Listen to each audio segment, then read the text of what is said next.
नमस्कार दोस्तों, आप देख रहे हैं YouTube channel knowledge with TP sir. Hindi का पीजीटी का पेपर यूपी का होने वाला है। जल्द ही एग्ज़ाम डेट क्लियर हो सकती है, तो आज हम तैयारी शुरू करने जा रहे हैं और आज पहला सेट तैयार करेंगे। आप वीडियो को लाइक, शेयर और चैनल को सब्सक्राइब करना मत भूलिएगा। धन्यवाद। देरी न करते हुए जल्दी से हम पहुँचते हैं खंड का पर। इतिहास एवं साहित्य के बारे में हम पढ़ेंगे और आते हैं, स्टार्ट करते हैं। सबसे पहले हम पढ़ रहे हैं हिंदी भाषा का उद्भव एवं विकास। भारत में प्रमुखतः आर्य परिवार व द्रविड़ परिवार की भाषाएं बोली जाती हैं।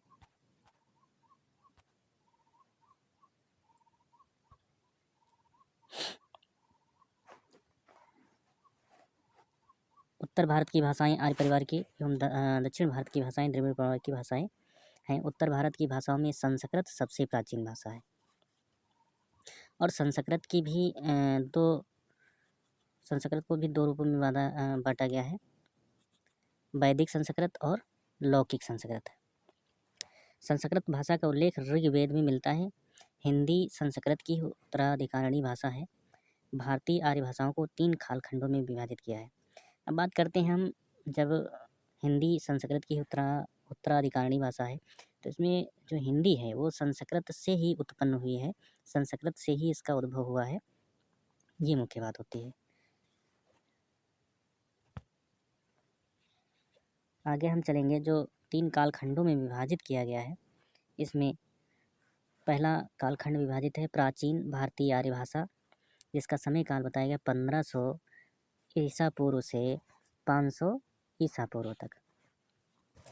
इसके बाद नंबर 2 पे आती है मध्यकालीन भारतीय आर्य भाषा, जिसका समय काल है 500 ईसा पूर्व से 1000 ईस्वी तक। और तीसरे नंबर पर आती है आधुनिक भारतीय आर्य भाषा, जो 1000 ईस्वी से अब तक जो चल रही है, ये आधुनिक भारतीय आर्य भाषा के अंतर्गत आती है। अब हम बात करें प्राचीन भारतीय आर्य भाषाओं में, तो जो 4 वेद लिखे गए हैं, ऋग्वेद, यजुर्वेद, सामवेद, अथर्ववेद, ब्राह्मण ग्रंथ, उपनिषद, प्राचीन भारतीय आर्य भाषा काल के ही ये सब हैं।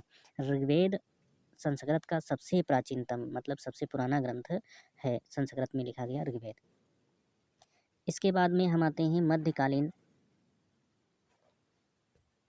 आर्य भाषा काल में 3 भाषाएं विकसित हुई।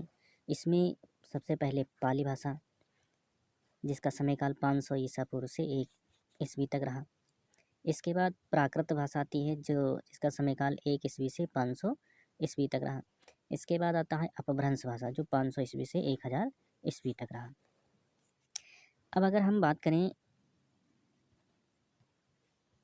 पाली भाषा की, तो इस भाषा में बौद्ध धर्म, ये जो भाषा रही है मुख्यतः बौद्ध धर्म की भाषा रही है, जिसका दूसरा नाम हम मागधी भाषा भी कह सकते हैं इसको।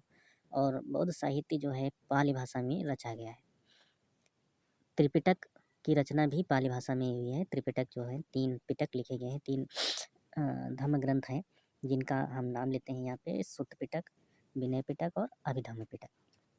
ये 3 ग्रंथ बौद्ध धर्म के सबसे महत्वपूर्ण ग्रंथ हैं और ये पाली भाषा में रचित हैं। तो हमने प्राचीन भारतीय आर्य भाषा के बारे में जाना, जो कि संस्कृत है। इसके बाद मध्यकालीन आर्य भाषा, जो 3 भागों में विभाजित है, पाली भाषा, प्राकृत भाषा और अपभ्रंश भाषा। इसके बाद आते हैं, पाली भाषा के बारे में हमने थोड़ा पढ़ा। अब आगे हम चलते हैं, प्राकृत भाषा के बारे में पढ़ेंगे। प्राकृत भाषा जो है जैन साहित्य की भाषा है।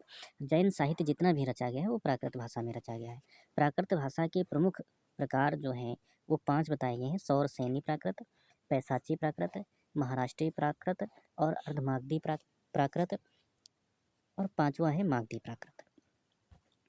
इसके बाद तीसरी अवस्था आती है मध्यकालीन आर्य भाषा की, ये है अपभ्रंश। अपभ्रंश जो है आर्य भाषा की तीसरी अवस्था है। अपभ्रंश का अर्थ होता है बिगड़ा हुआ या गिरा हुआ। आचार्य हेमचंद्र, बाघभट्ट, ये सब अपभ्रंश को ग्राम भाषा कहते हैं। दंडी से अभिराद की भाषा कहते हैं। मार्कंडेय व इनके अलावा जो आचार्य हुए हैं कुछ, तो इन्होंने अपभ्रंश के 3 भेद बताए हैं। पहला भेद बताया है नागर, जो गुजरात की बोली रही है। दूसरा क्या है उपनागर, जो राजस्थान की बोली रही है। तीसरा है ब्राचड़, जो सिंध की बोली रही है। इसके बाद में अगर हम बात करें जो मध्यकालीन आर्य भाषा में के बारे में, तो एक रचनाकार हुए हैं जिनका नाम है डॉक्टर उदय नारायण तिवारी। इन्होंने एक पुस्तक लिखी थी हिंदी भाषा का उद्गम व विकास। इसमें अपभ्रंश का जो जन्मकाल इन्होंने स्वीकार किया है वो 700 ईस्वी स्वीकार किया है। इसके बाद एक पुस्तक है डॉक्टर नामवर सिंह की, जिसका नाम है हिंदी के विकास में अपभ्रंश का योगदान। इसमें भी इन्होंने अपभ्रंश का जो उद्भव माना है वो 700 ईस्वी के करीब माना है। इसके बाद में डॉक्टर भोलानाथ तिवारी जो है ये लिखते हैं कि अपभ्रंश का जो जन्म हुआ है, उद्भव हुआ है, वो 500 ईस्वी के आसपास हुआ है। इसके बाद में हम बात करते हैं अपभ्रंश का प्रयोग कब तक होता रहा। अपभ्रंश का प्रयोग जो है साहित्य में 12वीं शताब्दी तक होता रहा, परंतु 1000 ईस्वी तक यह बोली हिंदी के रूप में प्रतिष्ठित हो गई थी। मतलब अपभ्रंश जो है हिंदी के रूप में परिवर्तित हो गई थी। लेकिन अपभ्रंश का प्रयोग लगभग 12वीं शताब्दी तक होता रहा। कुछ पुस्तकों में, कुछ रचनाओं में, कुछ साहित्यिक कृतियों में अपभ्रंश का प्रयोग मिलता है 12वीं शताब्दी तक। अपभ्रंश की ध्वनियाँ भी हिंदी में प्रचलित हैं, साथ ही कुछ नई ध्वनियों का भी हिंदी में विकास हुआ है। हिंदी शब्दों की इसी अधिकता को लक्ष्य करके महापंडित राहुल सांकृत्यायन और चंद्रधर सुरमा गुलेरी ने अपभ्रंश को पुरानी हिंदी कहा है। इस प्रकार हम कह सकते हैं 1000 ईस्वी के लगभग साहित्य में हिंदी का प्रयोग अधिकांशतः होने लगा था। इसके बाद हम आते हैं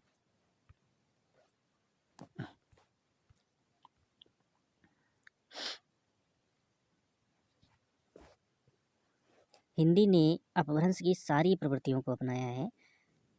संस्कृत, पाली, प्राकृत ये संयोगात्मक भाषाएं थीं, जबकि अपभ्रंश जो थी वो वियोगात्मक भाषा थी। संज्ञा सर्वनाम के कारक रूपों के लिए अपभ्रंश में कारक चिन्ह अलग से प्रयुक्त हुए, जबकि संस्कृत, पाली और प्राकृत में कारक चिन्हों का प्रयोग अलग से नहीं हुआ है। अब इसीलिए उसको संयोगात्मक भाषा और इसको वियोगात्मक भाषा कहा जाता है। अपभ्रंश को उकार बहुला भाषा कहा गया है। इसमें टा वर्ण की प्रधानता पाई गई है, ड़ा की भी बहुलता मिली है। अपभ्रंश में 2 वचन और 2 लिंग मिलते हैं, लेकिन इसका जो उदाहरण आता है नागर अपभ्रंश में जो नपुंसक लिंग है इसके भी उदाहरण मिलते हैं। नागर अपभ्रंश में नपुंसक लिंग के भी उदाहरण मिलते हैं।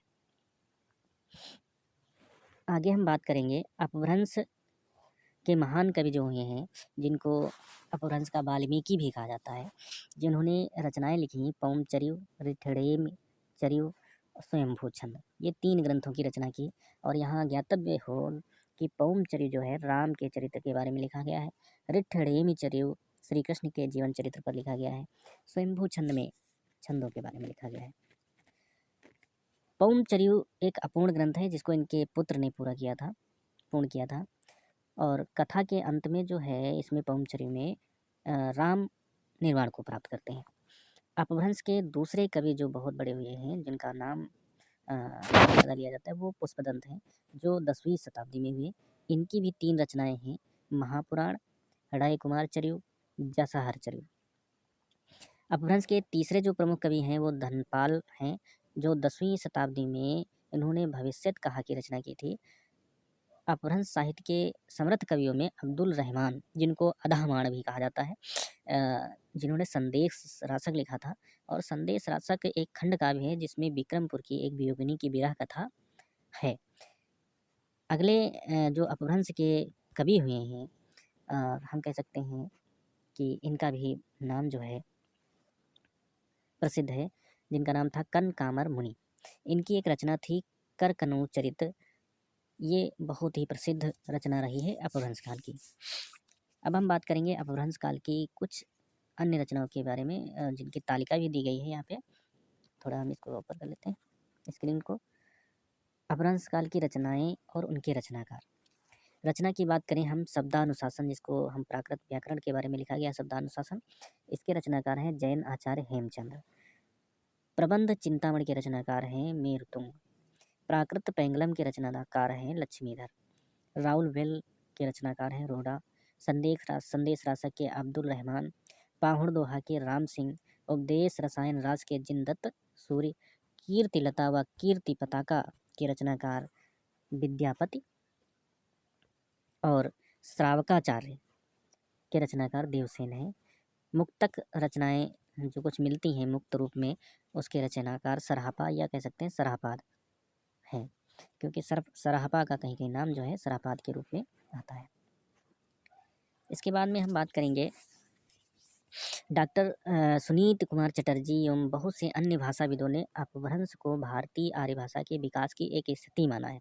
अपभ्रंश भाषा से हिंदी की विभिन्न बोलियों में भाषाओं का विकास हुआ है, जिनका उल्लेख इस प्रकार से दिया गया है। अब हम बात करते हैं जो आपका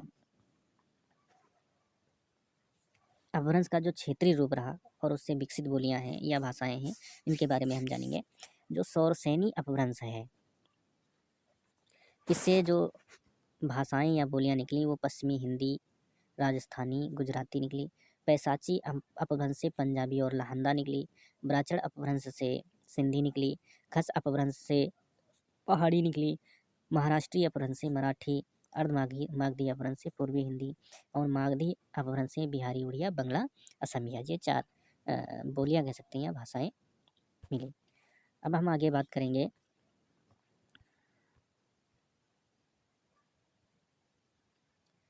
काव्य भाषा के रूप में अवधी।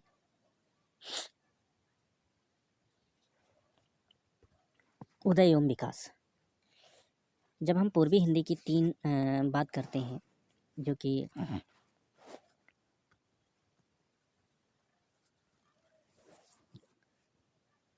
तीन बोलियों में विकसित हुई, अवधी, बघेली और छत्तीसगढ़ी में। अब ये पूर्वी हिंदी से जब 3 बोलियां निकली, इसमें हम बात करेंगे अवधी भाषा का। अवध क्षेत्र की यह भाषा है। इसका विकास अर्धमागधी अपभ्रंश से माना जाता है।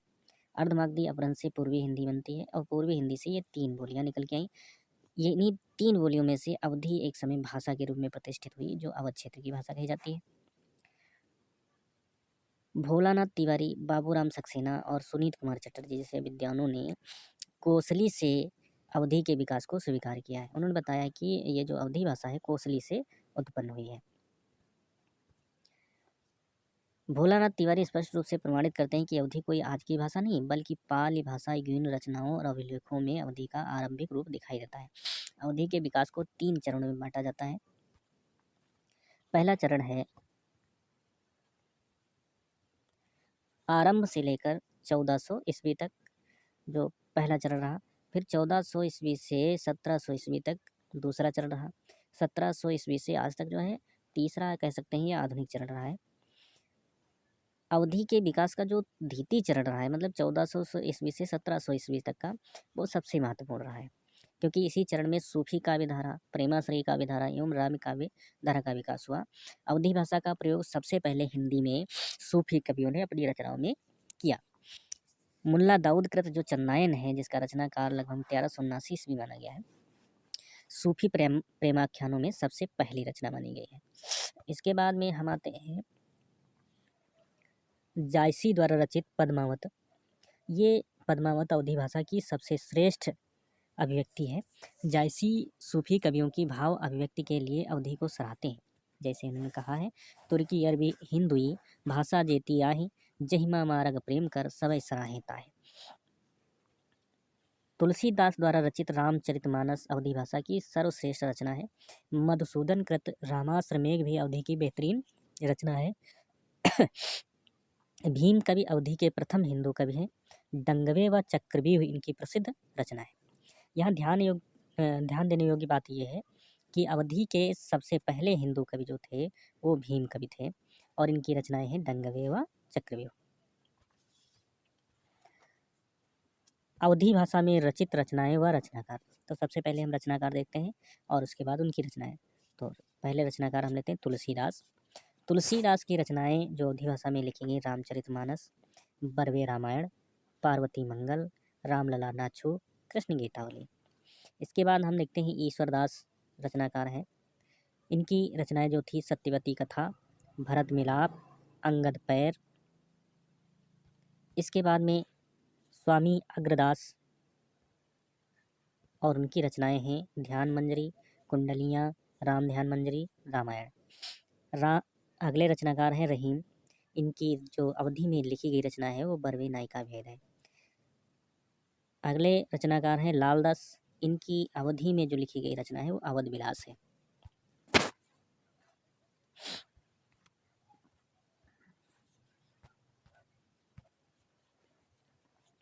आधुनिक काल की अवधी भाषा के बारे में जब हम पढ़ते हैं तो एक मध्य प्रदेश के मुख्यमंत्री हुए हैं पंडित द्वारिकानाथ मिश्र, जिन्होंने दोहा और चौपाई शैली में अवधी भाषा में एक ग्रंथ की रचना की थी जिसका नाम था कृष्णायन। यह अवधी का आधुनिक महाकाव्य है। अगर प्रश्न आ जाता है अवधी का आधुनिक महाकाव्य कौन है तो कौन है, कृष्णायन। और इसकी रचना किसने की थी, पंडित द्वारिकानाथ मिश्र। ये मध्य प्रदेश के मुख्यमंत्री भी रहे हैं पूर्व में। वंशीधर शुक्ल भी अवधी भाषा के आधुनिक काल के कवि हैं। अवधी भाषा में रचित जो कुछ पंक्तियां हैं, जो प्रमुख पंक्तियां हैं, उनके रचनाकारों के नाम आगे दिए हुए हैं, देख लेते हैं। जानत है वो सृजनहारा, जो किछु मन मरम हमारा, हिंदू मग पर पाँव न राख्यों, का जो बाखा बहुत माख्यों। ये इस काव्य पंक्तियों के रचनाकार नूर मोहम्मद जी हैं और ये सूफी कवि रहे हैं। अगला जो चौपाई है या कह सकते हैं रचना है, काव्य पंक्तियाँ हैं, ये है वही जो राम रचि राखा, जो जस करहिं तस फल चाखा। ये तुलसीदास जी की रचना है। अगला हम देखते हैं काव्य भाषा के रूप में ब्रज भाषा, उदय एवं विकास। ब्रज भाषा पश्चिमी हिंदी के अंतर्गत बोली जाने वाली भाषा है। इस भाषा को 3 चरणों में बांटा गया है। पहला चरण है 1000 ईस्वी से 1525 ईस्वी तक। दूसरा चरण है 1525 से 1800 ईस्वी तक। और तीसरा चरण है 1800 ईस्वी से आज तक या अब तक कह सकते हैं। अब इसमें ब्रज भाषा के बारे में जब हम पढ़ते हैं तो प्रारंभिक जो विकास हुआ है अपभ्रंशकालीन रचनाओं में दिखता है ब्रज भाषा का। ब्रज भाषा का द्वितीय काल जो है सुधीर अग्रवाल, आचार्य त्रिलोचन एवं अष्टछाप के कवियों में सूरदास, नंददास, कुंभनदास, परमानंद दास, गोविंद दास व छीत स्वामी की रचनाओं को दर्शाता है। द्वितीय चरण की परिपक्वता रीति काव्य की रचनाओं में दिखाई पड़ती है। अष्टछाप के कवियों में बल्लभाचार्य के 4 शिष्य हैं, जिनको हम कह सकते हैं सूरदास, नंददास, गोविंद दास स्वामी व छीत स्वामी। और ये चतुर्भुज दास जो हैं ये विट्ठल दास के शिष्य रहे हैं। सूरदास ने विट्ठल दास के शिष्य जो सूरदास थे उन्होंने ब्रज भाषा को साहित्यिक चरमोत्कर्ष पर पहुंचाया। सूरदास द्वारा रचित सूरसागर, सूरसारावली, साहित्य लहरी 3 रचनाएं उपलब्ध हैं जो कि हिंदी साहित्य की सर्वश्रेष्ठ कृतियां मानी जाती हैं। ब्रज भाषा में रचित बड़ी ही उपलब्धि ये कही जाती है। अगला हम कह सकते हैं भ्रमर गीत जो है सूरसागर का एक महत्वपूर्ण अंश है। जब हम भ्रमर गीत की बात करते हैं तो 2 चीज़ें सामने आती हैं। एक भ्रमर गीत ग्रंथ अलग से है, स्वतंत्र है। दूसरा है भ्रमर गीत जो सूरसागर का एक अंश है। नंददास कृत भंवर गीत जो नामक ग्रंथ है इसी को भंवर गीत भी कह सकते हैं, भ्रमर गीत भी।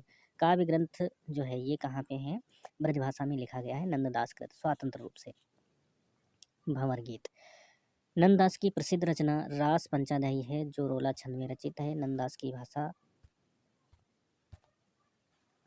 में अनुप्रासंगिकता, काव्यात्मकता, चित्रोपमता एवं लाक्षणिकता भी दिखाई देती है। नंददास की अन्य रचनाएं भगवत दशम स्कंध, सिद्धांत पंचाध्यायी, रूप मंजरी, रस मंजरी, मान मंजरी, विरह मंजरी, नाम चिंता मणिमाला, अनेकार्थ नाम माला, दान लीला, मान लीला, ज्ञान मंजरी, श्याम सगाई, भ्रमर गीत, सुदामा चरित आदि हैं।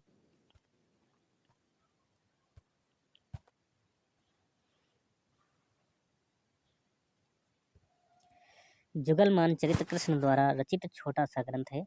परमानंद सागर परमानंद दास की रचना है। द्वादश यश, भक्ति प्रताप तथा हेतजीव को मंगल चतुर्भुज दास द्वारा रचित ग्रंथ है। चतुर्भुज दास कुंभन दास के पुत्र थे। रसखान की 2 रचनाएं हैं, सुजान रसखान, प्रेम वाटिका, ये ब्रज भाषा में उपलब्ध होती हैं।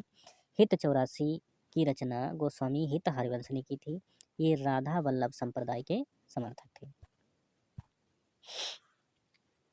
मीराबाई ब्रज भाषा की प्रसिद्ध एवं एकमात्र कवियत्री हैं। माधुर्य भाव से उपासना करना इन्हें पसंद था। मीराबाई की रचनाएं हैं नरसिंह जी का मायरा, गीत गोविंद की टीका, राग गोविंद, राग सोरठा। फिर से देख लें, मीराबाई की रचनाएं कौन कौन है? नरसिंह जी का मायरा, गीत गोविंद की टीका, राग गोविंद, राग सोरठा।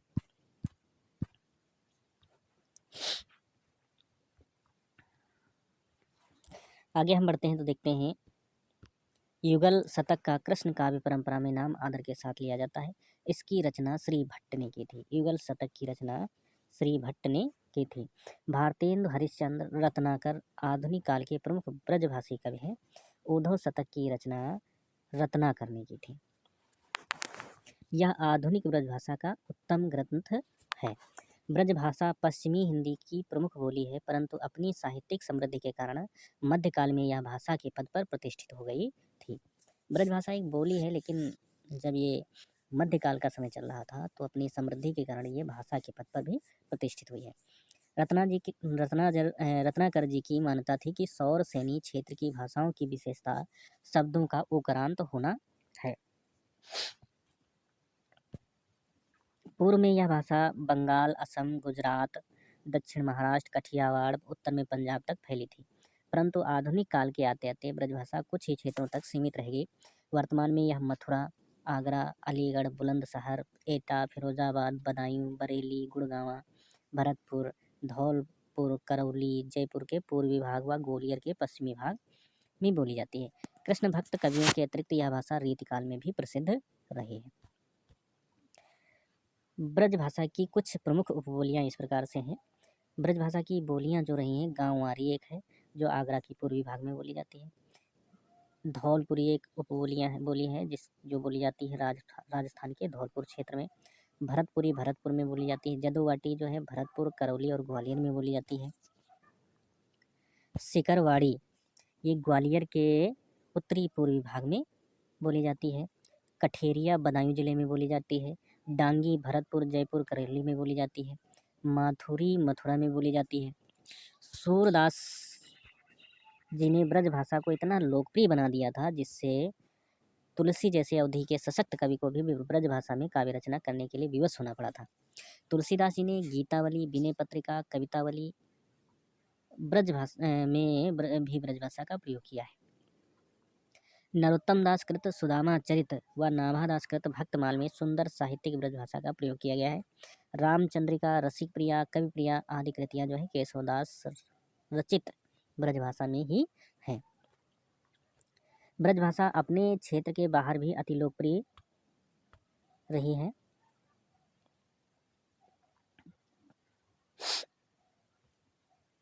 यद्यपि रीतिकाल में ब्रजभाषा का स्वरूप स्थिर हो जाना चाहिए था, किंतु ऐसा न हो सका। भाषा में मनमाने प्रयोग होने लगे। शब्द समूह की दृष्टि से रीतिकालीन ब्रजभाषा में अरबी, फारसी, तुर्की के पर्याप्त शब्द आ गए हैं। भूषण की कविता में इस प्रकार के पर्याप्त शब्द हैं, परंतु घनानंद की कविता में नहीं है। हम कह सकते हैं घनानंद जो है शुद्ध ब्रजभाषा का प्रयोग किए हैं रीतिकाल के समय में। घनानंद शुद्ध ब्रजभाषा के आदर्श कवि माने जाते हैं। रीतिकालीन कवि पद्माकर को रीतिकालीन ब्रजभाषा का अंतिम कवि माना जा सकता है। अगर हम रीतिकालीन ब्रजभाषा का अंतिम कवि मानेंगे तो पद्माकर। बिहारी, घनानंद, केशव, मतिराम, सेनापति, ग्वाल, पद्माकर, देव तथा चिंतामणि ये भी जो है रीतिकालीन ब्रजभाषी कवि हैं। आधुनिक काल में भारतेंदु युग में ब्रजभाषा की काव्य भाषा के रूप में पर्याप्त प्रतिष्ठा रही। भारतेंदु हरिश्चंद्र, बाबू जगन्नाथ दास, रत्नाकर आदि आधुनिक काल के ब्रजभाषा के सशक्त कवि हैं। द्विवेदी युग में खड़ी बोली के प्रतिष्ठित हो जाने पर ब्रजभाषा की रचनाएं कम होती हैं।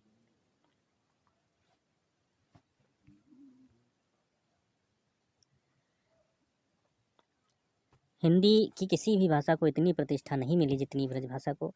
सिखों के 10वें गुरु ने भी ब्रजभाषा में अपनी रचनाएं लिखी। ब्रजभाषा ने लगभग 600 वर्षों तक हिंदी काव्य पर शासन किया।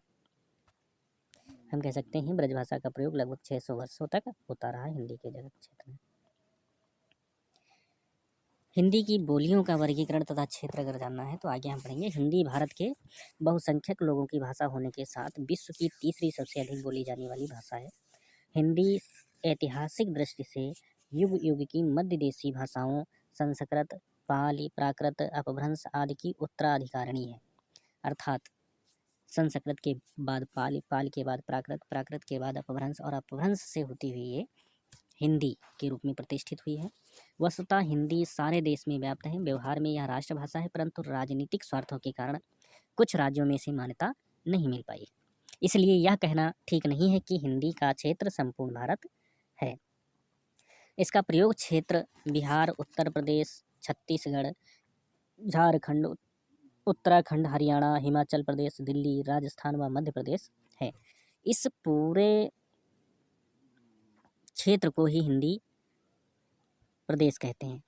हिंदी के अंतर्गत आने वाली उपभाषाएं व बोलियां इस प्रकार से हैं।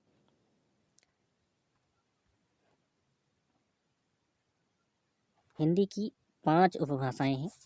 पश्चिमी हिंदी, पूर्वी हिंदी, राजस्थानी, पहाड़ी, बिहारी। और इनसे निकलने वाली बोलियां हैं खड़ी बोली, ब्रजभाषा, बुंदेली, हरियाणवी, कन्नौजी। ये पश्चिमी हिंदी की बोलियां हैं। पूर्वी हिंदी की बोलियां अवधी, बघेली, छत्तीसगढ़ी हैं। राजस्थान की बोलियां हैं मारवाड़ी, जयपुरी, मेवाती, मालवी। पहाड़ी की 2 बोलियां हैं गढ़वाली, कुमाऊनी और एक और भी बताई जाती है नेपाली, जो कि अपने यहाँ नहीं नेपाल में बोली जाती है, लेकिन कुछ भारत के कुछ क्षेत्रों में नेपाली भाषा बोली जाती है। और इसका नेपाली जो बोली है, इसका उदय जो हुआ है पहाड़ी उपभाषा से हुआ। अगली उपभाषा है बिहारी। बिहारी से 3 बोलियां निकली, मैथिली, मगही और भोजपुरी। अब हम आगे चलते हैं और देखते हैं